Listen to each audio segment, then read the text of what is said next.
Today, I'm sharing a handful of tips and habits I use to keep my layout at its best. While I am still only just under construction, having some of these tips started already will, with hope, keep my layout looking top-notch both now and for years to come. Getting right into it. Dust. Dust kills realism and also makes a layout look tight. An easy fix for this is to run an air purifier and keep your furnace maintained. I run a Honeywell air purifier constantly. It only draws about 30 watts when it's simply doing its thing in the background, so it isn't a huge hit to the power bill, maybe $2 a month, which is well worth it for ongoing maintenance. When I replace these filters every 12 weeks, it is remarkable how much they pull out of the air. Keeping dust off the scenery and off the rolling stock is easier to do at a room scale than individually, so run that air purifier. Related to that, keeping rolling stock dust-free is also a must.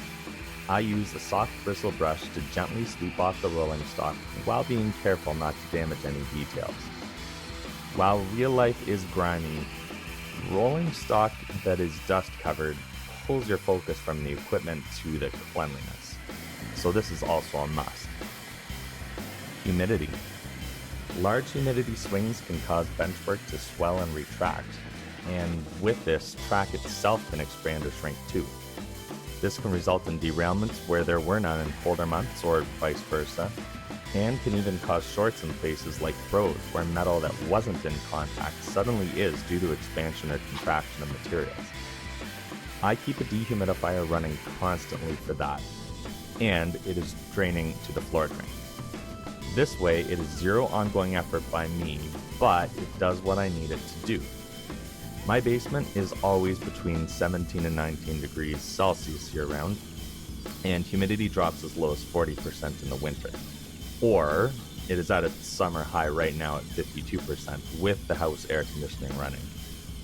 That factors in that the outdoor temperature today is 33 Celsius or 91 Fahrenheit and 57% humidity. Speed. To each their own, but do the math or use the math, or feel free to use my math for end scale. Consider what scale speed is realistic for your layout and what would actually be prototypical for your setup. In Canada at least, trains move a lot slower than people would think when compared to the pace at which many trains are run on layout. This means about 3 inches per second for freight or 6 inches per second for passenger. Both can reach higher speeds in rural settings, but even there, things tend to go slower than you'd imagine.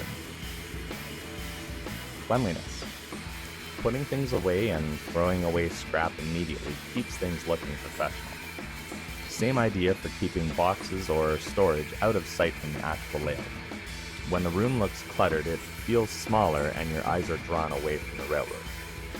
Again, I am in the middle stages of construction, so a lot is exposed, but I will soon change this. This area tends to be where I am dropping things most, so I need to be conscious to not let that happen. I also keep a tool shelf handy with things I regularly need, supplies, tools, even health and safety, just to be safe.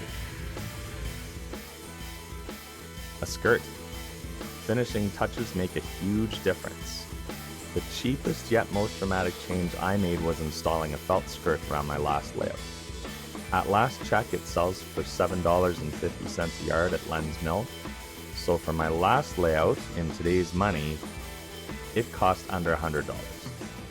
I've got felt for this layout ready to go, but I am waiting until I have the majority of my electrical work done, both so I don't make a mess, but also so that I'm not soldering around felt to minimize any accidental fire risk. Fascia has also been discussed lots online, so I will toss that in as a sidebar here, and you can check out other people's videos on that. I'll put a link here in case you're interested. And there are my 5 quick tips on how I keep my layout clean, presentable, and ideally in a state that it should last me many, many years without problems. Thanks for tuning in, and hope you find these tips useful. See you next time at Sudbury Junction.